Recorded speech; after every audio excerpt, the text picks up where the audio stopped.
ایک شخص خراسان سے بصرہ آیا اور اس نے مشہور ولی اللہ حضرت سیدنا حبیب عجمی رحمۃ اللہ تعالی علیہ کے پاس 10,000 درہم بطور امانت رکھے. کہا آپ میرے لیے بصرہ میں ایک گھر خرید لیں تاکہ جب میں مکہ مکرمہ سے واپس آؤں تو پھر اپنے اسی گھر میں رہوں. یہ کہہ کر وہ چلا گیا. اب اس دوران بصرہ کے لوگوں پر ایک عجیب سی افتاد، ایک عجیب سی آفت آ گئی کہ وہاں آٹا جو تھا وہ شارٹ ہونے لگا اور آٹا بڑا مہنگا ہو گیا.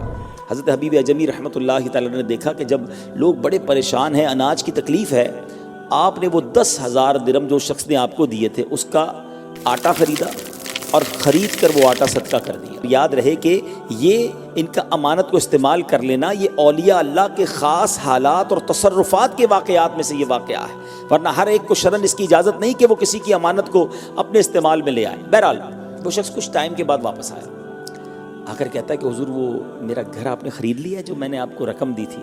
تو فرمایا ہاں، میں نے اس پیسے سے دنیا میں نہیں جنت میں گھر خرید لیا ہے. حضرت حبیب عجمی نے کہا کہ اگر تم راضی ہو تو ٹھیک ہے ورنہ رقم واپس دے دیں گے. تو وہ اپنے گھر پہ آیا، اپنی بیوی کو بتایا کہ میں نے پیسے دیے تھے حضرت حبیب عجمی کو کہ بصرہ میں گھر خریدنا. وہ کہتے ہیں اس کے گھر ان پیسوں کے بدلے جنت میں گھر خریدا ہے جس میں نہریں بھی ہیں، باغات بھی ہیں. اعتراض نہ کیا، لڑائی نہ کی کہ تمہارے پیسے کسی اور جگہ لگا دیے، تم نے تو کہا تھا گھر بنائیں گے.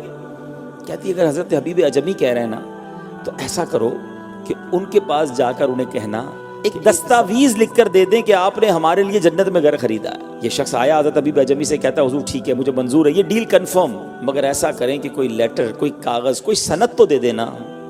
حضرت حبیب عجمی رحمۃ اللہ تعالی نے سند لکھی. اس میں کیا لکھا تھا؟ بسم اللہ الرحمن الرحیم. جو گھر حبیب عجمی نے محلات، نہروں اور درختوں سمیت 10,000 درہم میں اللہ تبارک و تعالیٰ سے فلاں بن فلاں کے لیے جنت میں خریدا ہے، یہ اس کی دستاویز ہے. اب اللہ عز و جل کے ذمہ کرم پر ہے کہ حبیب عجمی کی ضمانت کو پورا کر دے. یہ شخص یہ لیٹر لے کر گھر آیا بڑی خوشی خوشی. وہ شخص بڑا اولیاء اللہ کا چاہنے والا تھا. کہتا ہے اس دستاویز کو، اس خط کو، اس لیٹر کو میرے مرنے کے بعد میری قبر میں ڈال دینا. پر اس کے کفن میں یہ رکا ڈال دیا گیا. اب جب صبح ہوئی تدفین کے بعد تو لوگوں نے دیکھا کہ اس شخص کی قبر پر ایک پیپر پڑا ہوا ہے، ایک رکا پڑا ہوا ہے جس پہ لکھا ہوا ہے یہ حبیب عجمی کے لیے اس مکان سے براءت نامہ ہے جو انہوں نے فلاں شخص کے لیے خریدا تھا. اللہ عز و جل نے اس شخص کو وہ مکان عطا فرما دیا. لوگ وہ پیپر لے کر حضرت حبیب عجمی کے پاس آئے کہ حضور قبر پر یہ لیٹر لکھا ہوا ہمیں ملا ہے. اللہ اکبر. حضرت حبیب عجمی نے وہ مکتوب لیا، خوب روئے، خوب آنسو بہائے اور فرماتے اللہ تعالیٰ کی طرف سے یہ میرے لیے بھی تو براءت نامہ ہے کہ رب نے میری کہے کی لاج رکھی.